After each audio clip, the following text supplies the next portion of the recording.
Bonjour à tous, bienvenue sur le plateau du grand rendez-vous Europe 1, CNews, Les Échos. Bonjour Marc Ferracci. Bonjour. Merci d'être avec nous, vous êtes le ministre de l'Industrie et de l'Énergie, c'est votre grand rendez-vous ce dimanche. Alors, nous allons bien sûr revivre avec vous ce moment inédit de l'histoire contemporaine où Donald Trump a taclé publiquement Volodymyr Zelensky. Au-delà du seul sujet de la guerre en Ukraine, est-ce que cela en dit long des futures relations commerciales et stratégiques que la France ou l'Europe, constituée selon M. Trump pour emmerder les États-Unis, et que peut faire le roi Charles III et le gouvernement britannique aujourd'hui à Londres? Y a-t-il un quelconque moyen de pression?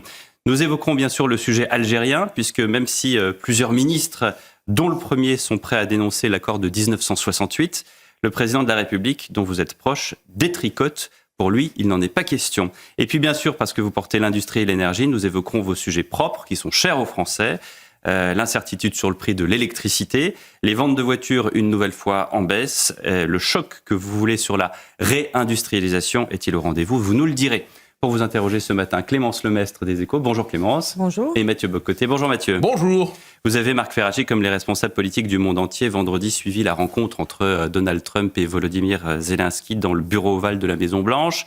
On y voit un moment, je l'ai dit, inédit dans l'histoire politique contemporaine. D'abord, le président ukrainien se plaint que les dirigeants du monde entier n'ont rien fait, selon lui, depuis 2014, qu'ils ont laissé envahir la Crimée, que ni Obama, ni Trump 1, ni Biden n'ont rien fait, sans compter Macron et Merkel. Et là, après, une première salve de J.D. Vance, Donald Trump fulmine, arrête Zelensky, lui demande de ne plus parler, rappelle que sans l'aide financière et militaire des Américains, il n'aurait pas tenu 2 semaines face à Poutine. Et enfin, le coup près, signer ce traité sur les minerais, sinon on vous laisse tomber. Comment est-ce que vous avez vécu ça ? Je l'ai vécu, comme vous l'avez dit, avec un petit peu de stupéfaction, parce que c'est un moment parfaitement inédit dans notre histoire contemporaine. On a le sentiment que ici, les caméras ont peut-être généré quelque chose qui aurait dû rester à huis clos. Je pense que maintenant, il y a des enjeux... Mais c'est Donald Trump lui-même qui a dit non, mais c'est bien que les Américains voient exactement ce qui se passe. Oui, mais vous savez, ce genre de discussions, qui sont par nature des discussions diplomatiques, des discussions sensibles, il peut arriver qu'on en donne quelques extraits à donner, à voir au monde, mais je pense que, plus largement, on a besoin de discrétion sur ce genre d'échange. Maintenant, qu'est-ce qu'il faut enclencher ? Je pense qu'il faut réengager le dialogue. Les États-Unis ont aidé l'Ukraine, l'Europe a aidé l'Ukraine beaucoup plus que les États-Unis, ça a été démontré. Et on a besoin maintenant de stabilité. Le dialogue a besoin d'être réengagé entre Zelensky et Trump, j'espère qu'il le sera. Le dialogue, vous l'avez dit, il va avoir lieu aujourd'hui entre Européens, en incluant le Royaume-Uni. C'est très important parce que la situation sur le terrain aujourd'hui en Ukraine est une situation très difficile pour les soldats et pour l'armée ukrainienne. C'est une situation dans laquelle on a besoin de donner des perspectives. La perspective que tout le monde attend, c'est un cessez-le-feu, mais un cessez-le-feu qui ne peut pas être atteint sans donner des garanties de stabilité à l'Ukraine et des garanties de sécurité à l'Ukraine. Et c'est le sens, puisque vous avez posé la question, c'est le sens du sommet qui a lieu aujourd'hui à Londres. Ce sera aussi le sens des discussions qui auront lieu cette semaine à Bruxelles, dans le cadre d'un Conseil européen qui sera consacré à l'Ukraine et qui parlera notamment des enjeux de financement, parce qu'on a besoin désormais de tenir compte de cette nouvelle donne et de renforcer la défense européenne.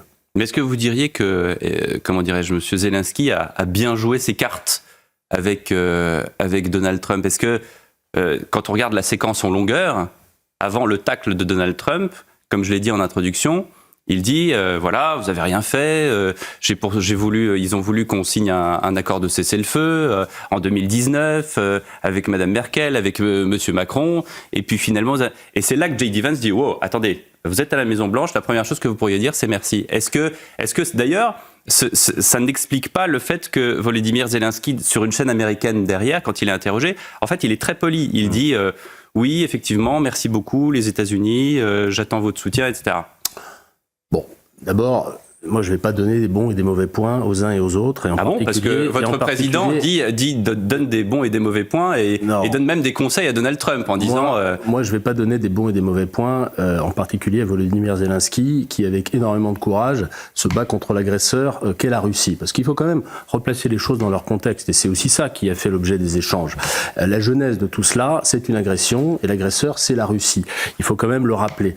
Donc maintenant, on a effectivement un moment de tension qui a été absolument stupéfiant devant les caméras du monde entier. Je pense que cette tension, il faut la surmonter, il faut réengager une forme de dialogue. Nous verrons bien jusqu'où mènera le dialogue. Et là, la balle est aussi dans le camp de l'administration américaine. Est-ce qu'ils vont continuer à soutenir Zelensky et l'Ukraine, ou est-ce que, eh bien, il faudra trouver les conditions d'une défense de l'Ukraine qui soit plus portée par les Européens? Ben ça, c'est ce que nous allons voir dans les prochaines semaines. Alors justement, c'est une question importante. Les Européens. La question politiquement se pose, qui sont les Européens? La France a son armée, l'Allemagne en a une plus ou moins, mais l'armée européenne n'existe pas formellement. Donc, qui sont les Européens dans les circonstances? Qui parle au nom des Européens? À moins que ce soit l'Union européenne, mais si c'était le cas, je ne savais pas qu'elle avait la compétence militaire. Aujourd'hui, vous avez un certain nombre de pays qui ont des armées susceptibles d'être mobilisées, qui ont une capacité d'intervention extérieure. Ce n'est pas tous les pays européens qui ont la même capacité. La France est évidemment à l'avant-garde de ce dialogue. Les Européens, aujourd'hui, ils ont besoin de tenir compte de cette nouvelle donne. On a un allié américain qui, désormais, on le voit, est très instable dans ses prises de position, est très instable dans sa doctrine stratégique, et nous devons en tenir compte, nous devons en tirer tous les enseignements, avec l'idée assez simple que l'autonomie stratégique de l'Europe passe par la défense. Donc pour répondre à votre question, eh bien, c'est d'abord le dialogue qui va permettre de définir ce qu'est désormais la doctrine stratégique des Européens, et c'est l'enjeu des discussions qui ont lieu aujourd'hui à Londres. Ce sera l'enjeu des discussions qui auront lieu cette semaine à Bruxelles, et il faut en particulier définir ce que doivent être les positions des Européens sur l'Ukraine, et en particulier ces fameuses garanties de sécurité qu'on doit accorder à l'Ukraine dans la perspective d'un cessez-le-feu. Et pour ça, eh bien, écoutez, il y a aujourd'hui un pays, la France, qui a pris l'initiative avec le président Emmanuel Macron. Je pense que le dialogue, il va se poursuivre dans les prochaines semaines. Et j'espère surtout eh bien, qu'on va trouver une voie de passage qui permette le cessez-le-feu en Ukraine, parce que c'est quand même ça le point de départ de tout cela. Il y a eu 1 million de morts en Ukraine. Il y a un pays qui est dévasté. Il y a des infrastructures qui font l'objet d'attaques quasi quotidiennes. Oui, tout ça, on le sait, Marc Ferracci, mais est-ce que vous qui ne voulez pas donner de bons ou de mauvais points à Donald Trump, et j'en conviens, et à M. Zelensky, est-ce que concrètement la France reproche à Donald Trump de vouloir mettre dans la balance un traité sur les minerais? Parce que c'est ça aussi, Donald Trump a dit on a prêté de l'argent, on a aidé les Ukrainiens avec de l'aide militaire. Et aujourd'hui, he wants to pay him back. Il veut se rembourser là-dessus. Il l'a dit clairement au sommet des conservateurs, et ça a été tout l'objet de cette réunion dans le bureau ovale. Il devait y avoir un accord signé sur les minerais, mais j'allais dire de la même façon, cyniquement ou pas cyniquement, la France elle-même va avoir des intérêts en Ukraine, et Clémence nous le dira tout à l'heure. Il y a, je crois savoir, un accord sur une mine de graphite. Il va y avoir une reconstruction de l'Ukraine avec des accords sur le BTP, sur le ferroviaire, etc. Est-ce que, je reviens à ma première question, est-ce que l'Europe, est-ce que la France, est-ce que vous, ministre de l'Industrie, vous condamnez Donald Trump à avoir un accord sur les minerais avec l'Ukraine? Mais pardonnez-moi, l'affaire de cet accord sur les minerais, c'est une affaire entre l'Ukraine et les États-Unis. Et je constate que l'Ukraine, Volodymyr Zelensky, est allé à Washington pour signer cet accord. À la fin, pour les raisons qu'on a bien vues, ça ne s'est pas fait. C'est un enjeu de souveraineté ukrainienne. Moi, je ne vais pas commencer à m'immiscer dans un dialogue qui a lieu entre deux pays souverains sur la question de l'appropriation des terres dans le cadre d'un accord diplomatique. Appropriation des terres, donc vous, d'une certaine manière, vous le condamnez? Mais non, encore une fois, je ne condamne rien de ces discussions autour d'un accord. C'est une discussion qui est rentrée, qui a été initiée par Donald Trump, à laquelle l'Ukraine a souhaité donner suite. À la fin, ça ne s'est pas conclu. Je ne sais pas si ça se conclura un jour, mais sur ce sujet-là, il n'y a absolument aucune ambiguïté sur le fait que cette une décision, une démarche souveraine de l'Ukraine autour de cet accord. Donc il n'y a rien à condamner. Clément. Et justement, à propos des minerais rares, il y a des discussions pour le coup entre l'Europe et l'Ukraine, alors qui, je crois, date d'avant la guerre en Ukraine. Est-ce que vous savez où ça en est ? Il y a notamment une mine de graphite qui est clé pour notre industrie pétrochimique. Et il y a aussi d'autres projets qui doivent être présentés en mars à Bruxelles. Vous pouvez nous en parler ? Écoutez, justement, les discussions sur ce type d'enjeux, elles ont besoin d'être menées de manière discrète, de manière diplomatique, de manière économique. Et nous verrons, dans le cadre d'une reconstruction de l'Ukraine, qu'il faut quand même concrétiser. Je veux dire, vous me disiez tout à l'heure, on sait tout ça à propos des pertes en Ukraine. La réalité, c'est que sur le terrain, il y a toujours la guerre en Ukraine. Donc avant de parler de la reconstruction, avant de se projeter dans ce genre de choses, moi je pense qu'il faut d'abord stabiliser la situation sur le terrain et avoir un cessez-le-feu. Marc Ferracci, ministre de l'Industrie et de l'Énergie, est notre invité au grand rendez-vous Europe 1, CNews Les Échos. À tout de suite. Retour sur le plateau du grand rendez-vous Europe 1 CNews en partenariat avec Les Échos et le ministre de l'Industrie et de l'Énergie, Marc Ferracci. On connaît la rhétorique de Donald Trump. Beaucoup disent que c'est l'art du deal, qu'il faut parfois savoir interpréter. Mais quand vous entendez des choses comme l'Europe est faite pour emmerder les Américains, ou quand vous voyez ce qui s'est passé, on vient d'en parler vendredi à la Maison-Blanche, que dites-vous ? Est-ce que vous dites que vous, si vous y allez, par exemple, dans le cadre de négociations entre la France et les États-Unis, vous allez être écrasé comme une mouche ? Non. Face à ce genre de déclaration, il faut garder son sang-froid. Sur tous les sujets, d'ailleurs, que ce soit sur l'Ukraine, sur la politique commerciale américaine, sur les déclarations autour des droits de douane. La première des choses, c'est d'abord de réagir en européen, parce qu'on sait très bien que les États-Unis ont un poids à la fois économique, militaire, qui implique... Ça veut dire quoi, réagir en européen ? Réagir en européen, ça veut dire être unis, notamment quand on a des annonces ou des menaces d'augmentation des tarifs douaniers, afin de faire masse d'un marché qui représente 450 millions de consommateurs et dont les États-Unis ne peuvent pas se passer. Ça veut dire établir un rapport de force. C'est ça, agir en européen. On voit bien que Donald Trump est quelqu'un de transactionnel, vous l'avez dit, il pratique le deal, et il est dans le rapport de force constant. Je pense qu'il faut assumer ce rapport de force sur le plan économique. Il faut assumer sans surréagir, et si d'aventure une attaque commerciale se fait jour, et c'est ce qui a visiblement été planifié par l'administration américaine, il faut répondre de manière similaire, de manière proportionnée, sans escalade, sans surenchère, mais il faut le faire en européen, parce que évidemment que si on réagit et on raisonne pays par pays, ça ne fonctionnera pas. Mais vous noterez, la formule, j'y reviens, réagir en européen. Alors bon, sur le plan militaire, ça peut vouloir dire quelque chose. Sur le plan économique, pensez seulement à l'exemple du Mercosur dont on parlait il y a quelque temps. Manifestement, agir en européen, les Français n'ont pas la même vision du Mercosur que les Espagnols, que les Allemands et ainsi de suite. Dans les circonstances présentes, penser en européen. Est-ce que ça veut dire penser en allemand, penser en français, penser en espagnol, sachant que les trois ne pensent pas nécessairement la même chose? S'agissant de la situation qui pourrait naître des déclarations de Donald Trump, c'est-à-dire on va augmenter les droits de douane de 25% sur tous les produits importés d'Europe. Je pense que là, il y a un consensus entre tout le monde pour dire que avant de négocier quoi que ce soit, il faut riposter, c'est-à-dire appliquer des droits de douane similaires sur des produits américains. Ça, là, c'est constructif, ça ? Vous savez, il y a un principe de réalité qui s'applique dans les relations commerciales. Ces relations, elles doivent être caractérisées par un principe de réciprocité. Vous me parlez du Mercosur. Pourquoi la France ne veut pas signer le Mercosur aujourd'hui ? Parce que ce traité ne contient pas suffisamment de clauses de réciprocité qui soient susceptibles d'être appliquées, notamment sur l'agriculture. La réciprocité, c'est si on vous taxe, et nous ne souhaitons pas être taxés, parce que personne n'a intérêt à la guerre commerciale. Ça va détruire des emplois, ça va détruire un certain nombre de pans. La France et l'Europe, pour le coup, risqueraient de perdre plus que les États-Unis dans une guerre commerciale. Est-ce que la réciprocité est vraiment la chose à faire ? C'est parce qu'on peut continuer à monter mais comme bien ça. Sûr, il faut. L'Europe n'a pas d'autres instruments ? J'insiste. Il faut éviter la guerre commerciale. Il faut éviter cette escalade qu'on évoque. Oui, mais vous dites qu'il faut quand même répondre. Donc, la première, oui, mais il faut montrer que l'on va répondre. Moi, j'insiste. Aujourd'hui, Donald Trump a déclaré des choses. Il n'a pour l'instant pas pris de décision sur l'Europe.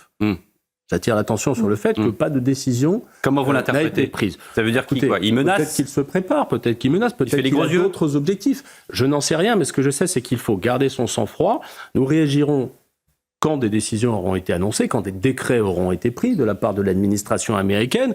Il faudra le faire de manière proportionnée en évitant l'escalade. Mais j'insiste, il ne faut pas arriver dans ce genre de rapport avec une proposition sur la table et avec des concessions. Parce que Donald Trump, si on lui fait des concessions, le plus probable, c'est qu'il prenne les concessions et qu'il continue. Vous avez dit qu'il ne fallait pas faire de concessions préalables. Mais voilà. Juste que je comprenne quelque chose. Si les Américains mettent leurs menaces à exécution en disant on va finalement les appliquer, ces 25% de droits de douane. Si la France et l'Europe disent nous aussi on va faire des droits de douane. Si derrière la Chine dit nous aussi on fait... C'est quoi? C'est la fin de la mondialisation. Tout le monde se replie sur soi-même. Et dans ce cas-là, pardonnez-moi, question ouverte, où est-ce qu'on va? Écoutez, c'est une bonne question. Où est-ce qu'on va? Moi, j'ai pas de boule de cristal, mais ce qui est certain, et là, non, mais vous êtes ministre de l'Industrie. Pardonnez-moi, vous avez raison de dire que l'ouverture au commerce qui a caractérisé les relations internationales pendant des décennies après la Seconde Guerre mondiale, qui s'est progressivement amplifiée, cette ouverture au commerce, aujourd'hui, elle est remise en question de manière profonde, et elle est remise en question, je dois le dire, par les États-Unis d'Amérique, qui ont décidé de mener une politique commerciale très différente. Moi, je souhaite que tout le monde prenne en compte les conséquences. Et je pense qu'aux États-Unis, on prendra en compte les conséquences de ce que peut être la taxation des produits européens ou des produits chinois, parce que je pense que les industries américaines ont beaucoup à y perdre. Lorsque Donald Trump a annoncé une augmentation des tarifs sur les biens en provenance du Canada, sur l'acier et l'aluminium, toutes les chaînes de valeur de l'automobile, par exemple, ont été déstabilisées. Et les industriels américains ont tout de suite constaté qu'il y avait beaucoup de dégâts liés à cette décision potentielle de l'administration américaine. Donc, à un moment ou à un autre, je pense qu'il faut toujours garder en tête les conséquences et il ne faut pas surréagir. Nous, c'est ce que nous prenons. Mathieu.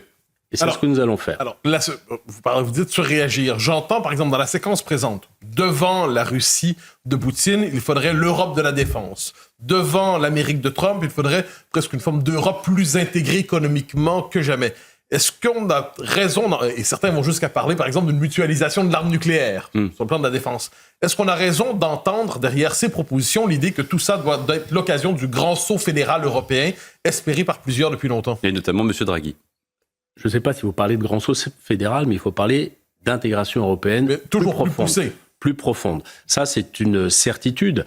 On a besoin, effectivement, de consolider l'outil de défense européen, et on a besoin de raisonner en européen sur la défense. Vous évoquez la dissuasion nucléaire.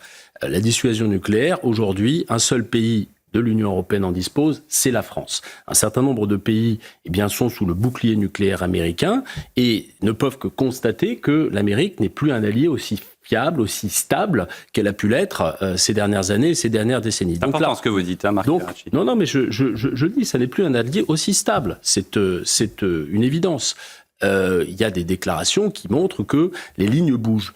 Donc, aujourd'hui, sur ce sujet, nous devons avoir une réflexion et un dialogue stratégique, et c'est, je pense, le sens des échanges qui ont lieu aujourd'hui et qui auront lieu dans les prochains jours, sur l'architecture de la défense européenne. Mais qui peut aller jusqu'au fait de renoncer à la souveraineté française sur l'arme nucléaire pour la transférer à une souveraineté européenne? Mais pardonnez-moi, mais ce que vous dites n'a aucun sens. Je pose la question, parce que je l'entends. Ce n'a aucun sens. C'est pas moi qui le dis, je reprends la proposition. Mathieu qui... C'est une proposition qui circule beaucoup dans l'espace public, vous en conviendrez. Discuter dans le cadre d'un dialogue stratégique de la manière dont s'opère la dissuasion nucléaire à l'échelle européenne, ça n'est aucunement remettre en question la souveraineté française sur le nucléaire, civil et militaire d'ailleurs.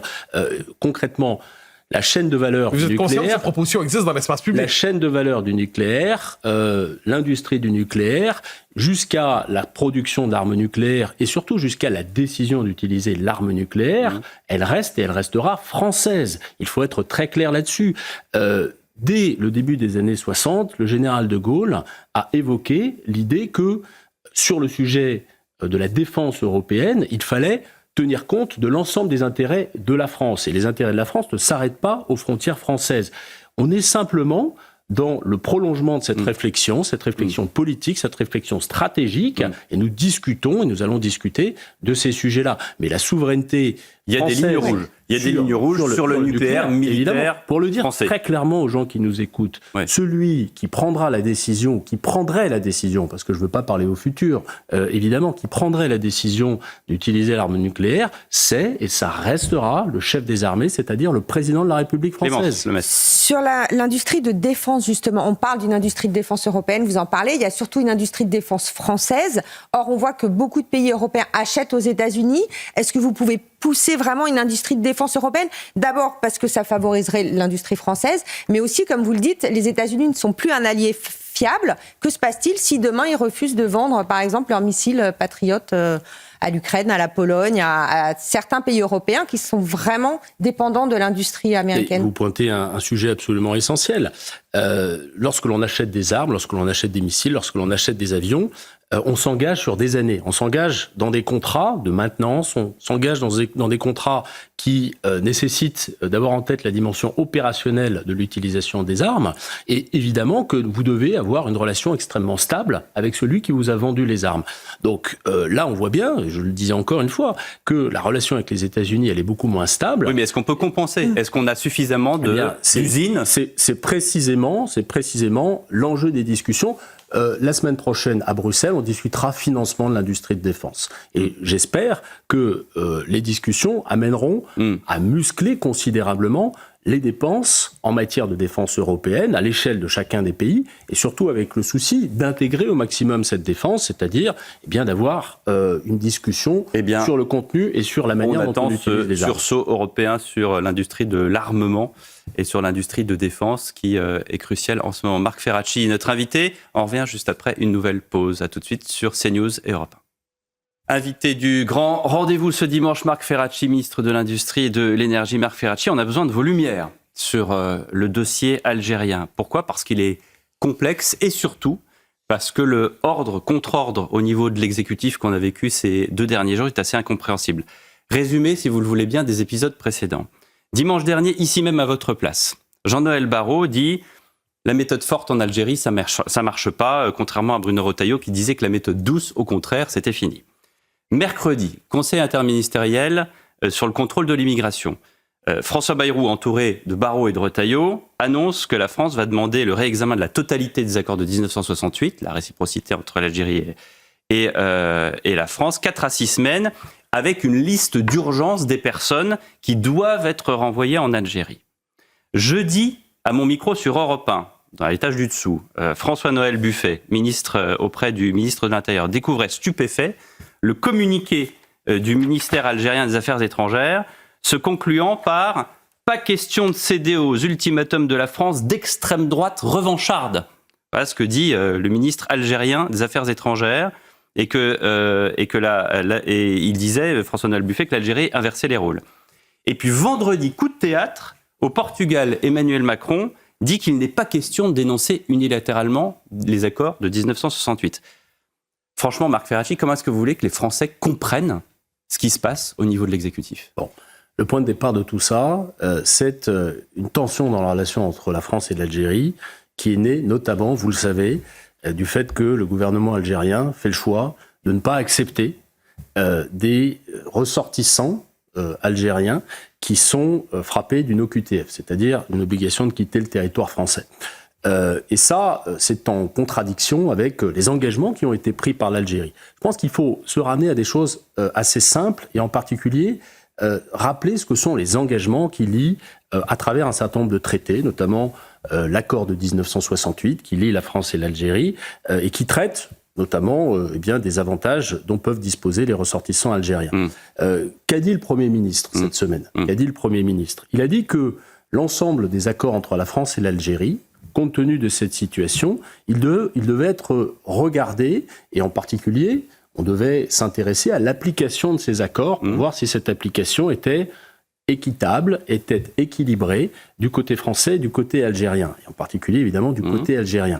Je pense que nous en sommes ici. Pour répondre à votre question sur les différentes prises de position qui ont été celles des responsables politiques cette semaine, je pense qu'on a une méthode qui est claire, qui est de regarder de manière pragmatique si les engagements sont tenus. Et si les engagements ne sont pas tenus, eh bien, ensuite, on en tire les conséquences. Les conséquences, le Premier ministre dit on dénonce les accords de 68 et le Président de la République, que vous connaissez bien, dit il n'en est pas question. Il n'est pas question de dénoncer unilatéralement les accords de 1968. Mais comment est-ce que vous voulez faire comprendre à 70 millions de Français qu'il y a un Président de la République qui dit A et un Premier ministre qui dit B? Mais vous avez utilisé le terme unilatéral. Moi, je pense que ça n'est pas de la manière unilatérale qu'il faut procéder. Il faut commencer par renouer une forme de dialogue avec le gouvernement algérien pour essayer d'obtenir des résultats. Comment voulez-vous dialoguer avec un gouvernement algérien qui dit « Ainsi, l'extrême droite française, revancharde et haineuse, aura réussi son pari.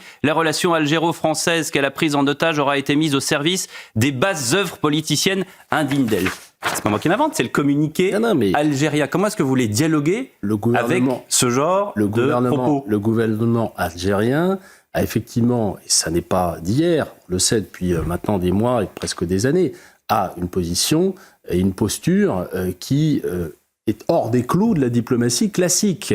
Et je suis dans l'euphémisme en disant ça. Oui. Donc, je suis dans l'euphémisme en disant ça. Maintenant... quelle est la préoccupation qui doit être la nôtre? D'abord, c'est d'être efficace, et en particulier sur ce sujet des OQTF, d'obtenir des résultats. Ensuite, c'est de tenir compte de l'ensemble de la communauté des Français qui sont parfois d'origine algérienne, des Algériens qui vivent en France, de la communauté algérienne en France, qui vivent forcément très mal cette situation de tension. Je pense que... C'est-à-dire ? Il faut se... vous savez, quand vous êtes témoin des tensions, d'une forme d'agressivité entre deux pays qui vous sont très chers, vous le vivez mal. Vous craignez un écartèlement de la loyauté, quoi ? Pas du tout. Au contraire, moi je considère que la communauté algérienne, c'est d'abord une communauté composée d'hommes et de femmes qui sont très attachés qui sont extrêmement attachés à la France. Et donc, à un moment ou à un autre, il faut tenir compte des gens, il faut tenir compte des citoyens qui sont au fond au milieu de ces péripéties diplomatiques. Et mais l'objectif... Qu'est-ce que ça veut dire de ne pas en tenir compte? Seulement que je comprenne. Vous dites on doit en tenir compte. En ce moment, est-ce qu'on en tient compte? Et ça veut dire qu'on doit également... prendre en compte la manière dont les conséquences plutôt des actes qui sont pris affectent la relation entre la France et l'Algérie et affectent ce faisant la communauté algérienne en France. Mais ce que je veux dire, c'est que vous nous avez décrit ce qui s'est dit cette semaine. Ce qui s'est dit cette semaine, pour moi, c'est au fond assez clair. C'est qu'on a besoin de passer au crible notre relation avec l'Algérie en examinant le contenu des accords et l'application des accords. C'est ça qu'a dit le Premier ministre. Donc le président ne dit pas il ne faut pas passer au crible les accords de 1968. Parce que dans sa déclaration à Porto, quand il dit il n'est pas question de revoir cela, évidemment, on comprend autre chose. Mais écoutez, regardez si des accords sont appliqués. Je pense que personne ne peut être hostile à cela. La liste des 28 individus dangereux qui sont sous OQTF, qui doivent être envoyés. Est-ce que l'Algérie va les accepter ? Ça, c'est justement l'enjeu de tout ce que l'on est en train de discuter. Mais c'est l'enjeu de tout ce que l'on est en train de discuter. J'entends bien votre explication sur la communauté algérienne en France et j'y concours, bien sûr, je suis d'accord avec vous. Mais je ne peux pas m'empêcher de croire qu'il y a une autre raison. Quand les Algériens, dans ce même communiqué, parce que tout est dit, en cas de remise en cause de l'accord de 1968, sera suivi de la part de l'Algérie d'une même remise en cause des autres accords et protocoles de même nature. Qu'est-ce qui se passe? Il y a un accord stratégique, financier, économique, énergétique avec l'Algérie. Quels sont les accords entre la France et l'Algérie sur le pétrole, sur le gaz, que la France ne veut pas remettre en cause? Quel est le dossier embarrassant qui fait que, le président de la République a, d'une certaine manière, si ce n'est désavoué son Premier ministre, a freiné à Porto au Portugal en disant il n'est pas question pour l'instant de remettre unilatéralement en cause ces accords de 1968. Quel est vous qui êtes en charge de l'industrie, ce dossier industriel important auquel on ne veut pas toucher? Mais il n'y a pas de dossier industriel caché ou de dossier énergétique caché. Tous ces accords, ils sont validés par la représentation nationale, ils sont publics et l'enjeu aujourd'hui, c'est... Caché ou pas caché, il paraît qu'il y a des intérêts économiques avec Total notamment. Évidemment qu'il y a énormément d'entreprises. Il y a énormément d'argent en jeu entre l'Algérie et la France. Françaises qui ont des activités en Algérie. Voilà. Et donc, c'est aussi ça qu'il faut avoir en tête. Mais encore une fois, ne laissez pas penser, Pierre de Villeneuve, qu'il y a des choses qui échapperaient de manière un petit peu occulte à notre vision. J'ai dit qu'ils échapperaient peut-être au grand public. Puisque ce sont des choses, vous avez dit tout à l'heure qu'il y avait des négociations entre États et que Donald Trump et Zelensky n'auraient pas dû dire ça publiquement, ce qui a été dit. Là, de la même façon, il y a des choses qui sont dites entre nations et qui ne sont pas forcément connues du grand public. Il y a donc des intérêts, si je comprends bien, économiques, financiers, industriels, et notamment peut-être avec Total. Et je me tourne vers Clémence Lemesse des Échos, qui connaît peut-être le sujet mieux que moi. Et ça, évidemment, du coup, on marche sur des œufs. Alors, une des questions, justement, il n'y a pas que Total, il y a 400 entreprises françaises qui sont implantées en Algérie.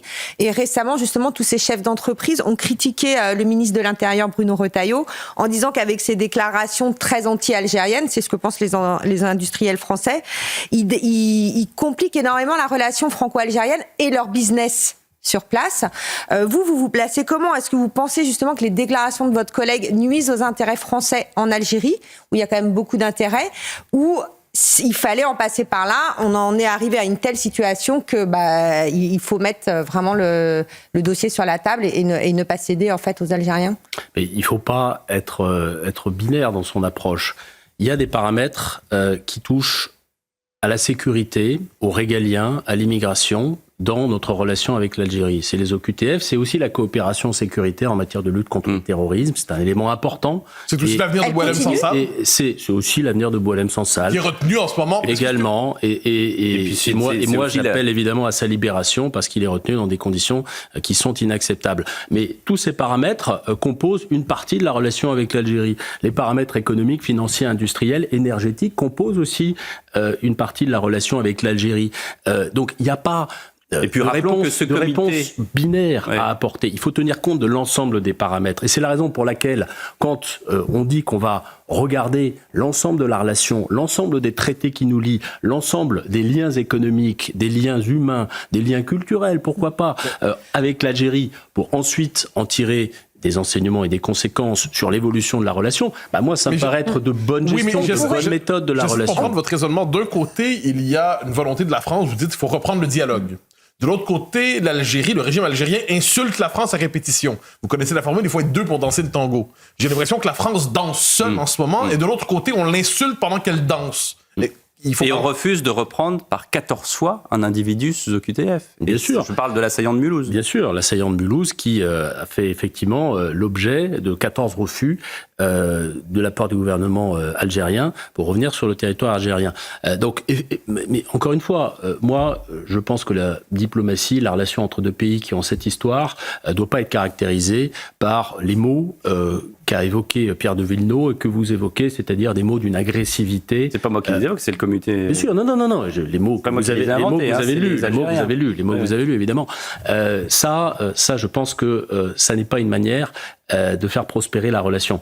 Mais encore une fois, la diplomatie, je ne suis pas un diplomate de profession, c'est toujours se projeter dans l'avenir et ne pas insulter l'avenir. Vous dites les mots, juste sur un mot. Dominique de Villepin, cette semaine, a refusé de qualifier l'Algérie de dictature. Est-ce que, selon vous, l'Algérie est une dictature? Je ne me prononcerai pas avec ce terme-là sur l'Algérie, non. Donc c'est une non-dictature qui enferme Boualem Sansal. Écoutez, c'est un régime qui, sur cette décision-là, sur d'autres décisions, fait preuve de valeurs qui ne sont pas les nôtres, tout simplement. Marc Ferracci est notre invité au Grand Rendez-vous. On se retrouve dans un instant pour parler industrie, électricité et voitures, notamment. À tout de suite.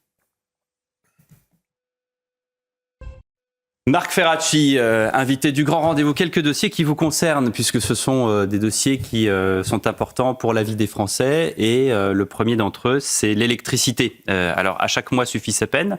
On nous a d'abord annoncé une baisse des tarifs au 1er février, chouette, 10% de moins en moyenne.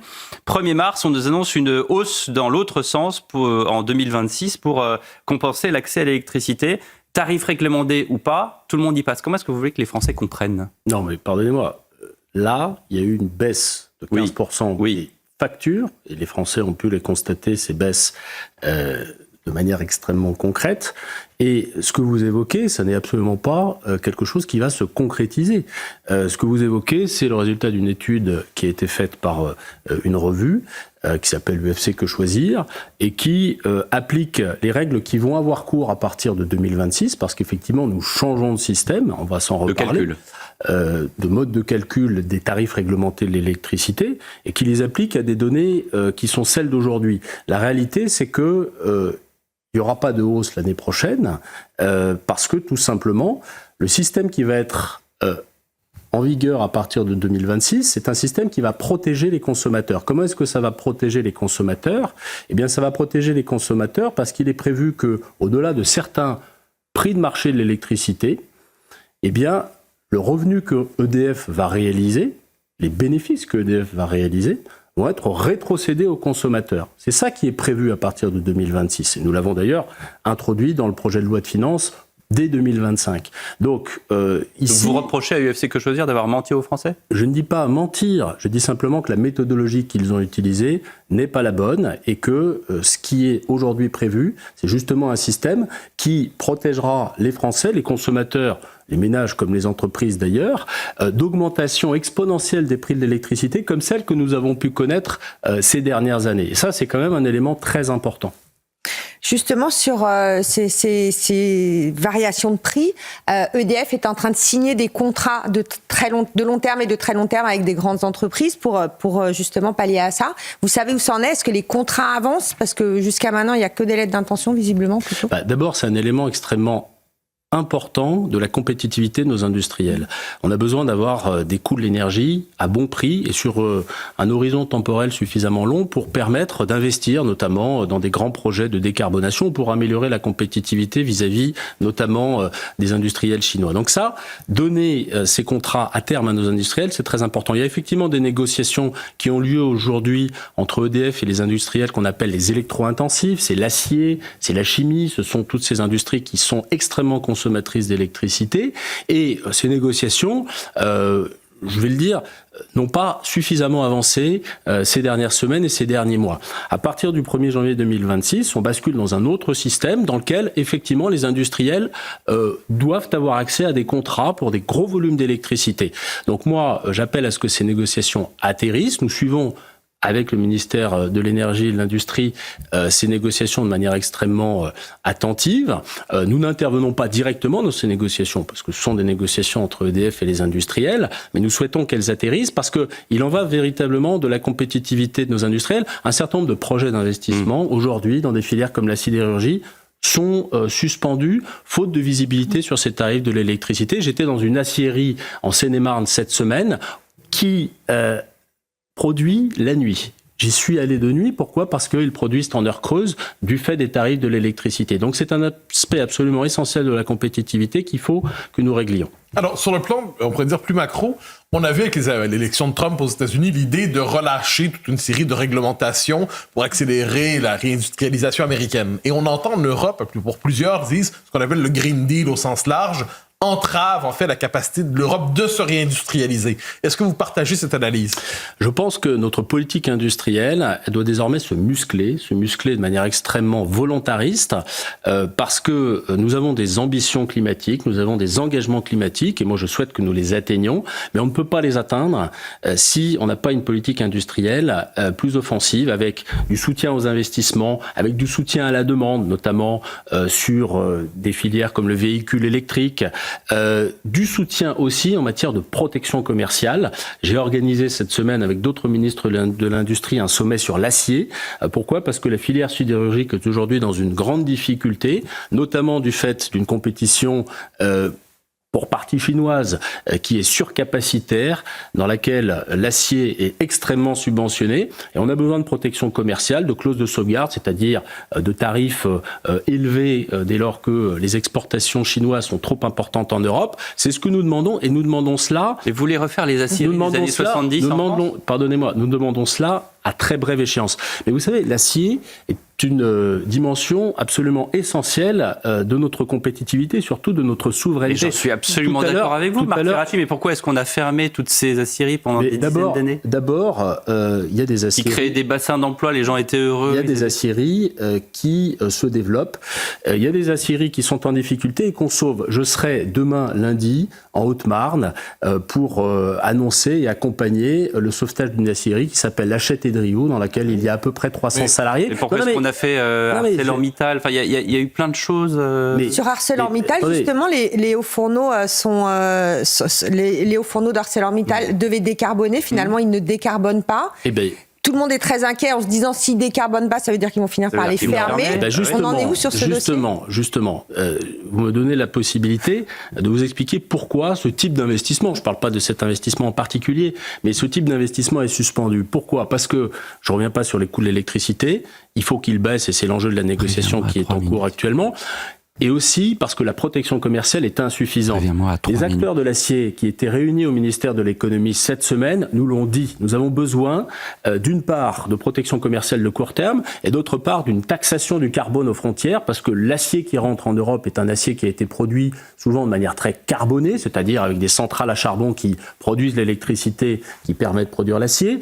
Et ça, c'est quelque chose qui ne permet pas aux industriels européens de jouer à armes égales. Et donc, on a besoin de protection commerciale et il faut réagir très vite. Il faut réagir. Est-ce que l'Europe peut réagir vite ? Eh bien, moi, je souhaite qu'elle réagisse très vite. Je souhaite qu'elle envoie des signaux et c'était le sens de l'interpellation que nous avons formée.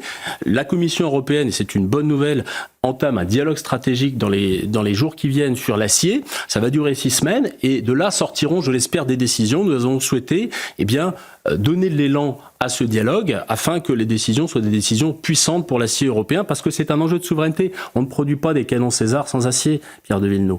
Qu'est-ce qu'on fait pour les voitures ? On a vu juste avant la pause, pendant la pause, il y avait une pub, plusieurs d'ailleurs, pour des voitures. Il n'y a jamais eu autant de pubs pour des voitures, et les voitures sont de plus en plus chères, les gens n'arrivent plus à acheter des voitures. Est-ce que vous avez la volonté de faire de la voiture un bien rare et d'exception, comme c'était le cas au tout début de la voiture, au début du XXe siècle ? Aujourd'hui, on a une filière automobile européenne qui est confrontée à une demande trop faible. On a besoin, à la fois en France et en Europe, de soutenir la demande, de soutenir les investissements, et notamment des investissements en matière de diversification des sous-traitants, parce que vous savez que quand vous basculez du moteur thermique vers le moteur électrique, il y a un certain nombre de sous-traitants, notamment les fonderies qui sont en difficulté. Il faut leur donner la possibilité de se reconvertir dans d'autres activités, parfois d'ailleurs des activités de défense. Et puis là aussi, il faut sortir de la naïveté au niveau européen. Sortir de la naïveté, ça veut dire s'intéresser à des productions qui rentrent en Europe avec énormément de subventions. Il y a quelques semaines, la Commission européenne a annoncé, le Conseil européen l'a validé, une augmentation des tarifs sur les véhicules électriques chinois. Pourquoi ? Parce qu'on a constaté que l'ensemble de la chaîne de valeur des véhicules électriques chinois, de l'extraction des batteries pour le lithium jusqu'au fret maritime, était subventionné. Donc là aussi, il faut encore une fois, sortir de la naïveté. Mais on revient au contexte européen, c'est-à-dire d'un côté, hyper subvention ailleurs aussi moins de contraintes dites écologistes. Au final, l'Europe ne joue pas à armes égales. Mais c'est la raison pour laquelle il faut simplifier les choses, c'est la raison pour laquelle il faut donner de nouveaux relais à la construction automobile. Je vous donne un exemple. Nous avons introduit dans le projet de loi de finances pour 2025, et c'est en train d'être repris par la Commission européenne, un principe consistant à inciter les entreprises à électrifier leur flotte de voitures. Un véhicule 9 sur 2 en France, et en Europe d'ailleurs, est un véhicule qui est acheté par des entreprises pour leur flotte. Donc c'est un levier puissant. Ça, il faut aller plus vite et plus fort sur ce genre de sujet. Et sur la simplification et sur l'ensemble des sujets qui touchent à la simplification, évidemment qu'il faut aller très vite et très fort. Marc Ferracci, vous êtes le ministre de l'Industrie. Il y a une industrie qui nous touche ici profondément, c'est l'industrie de la télévision.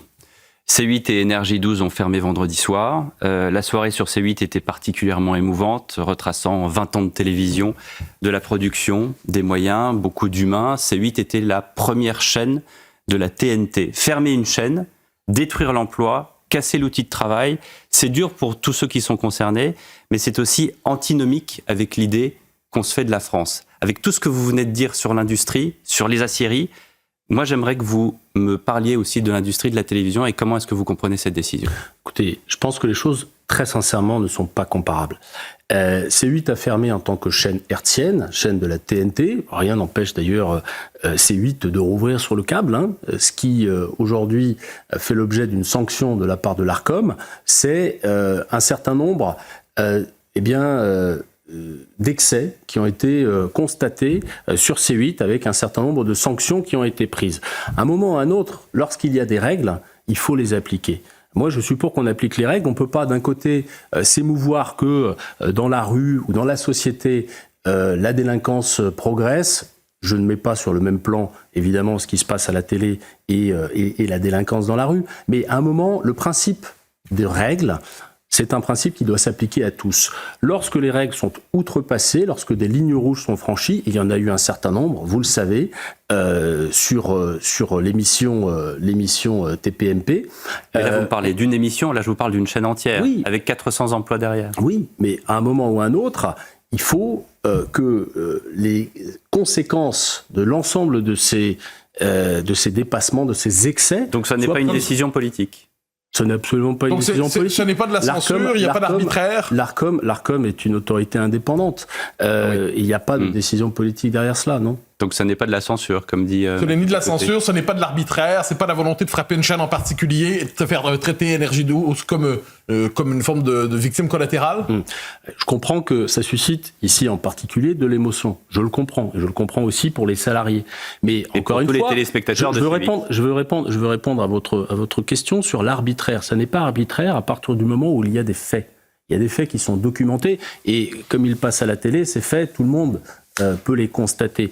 À un moment ou à un autre, lorsque une fois un excès est commis, 2 fois un excès est commis, des dizaines de fois des excès sont commis, oui, mais à un moment ou à un autre... On parle d'un programme, pas d'une chaîne, Monsieur Ferracci. Écoutez, ça, c'est une décision, encore une fois, qui a été prise par une autorité indépendante. Et moi, donc, je pense que... On n'a pas détruit l'outil industriel, selon vous ? Non, je ne pense pas qu'on ait détruit l'outil industriel sur ce sujet, non. Merci Marc Ferracci d'avoir été l'invité du Grand Rendez-vous. Bon dimanche à tous sur nos 2 antennes.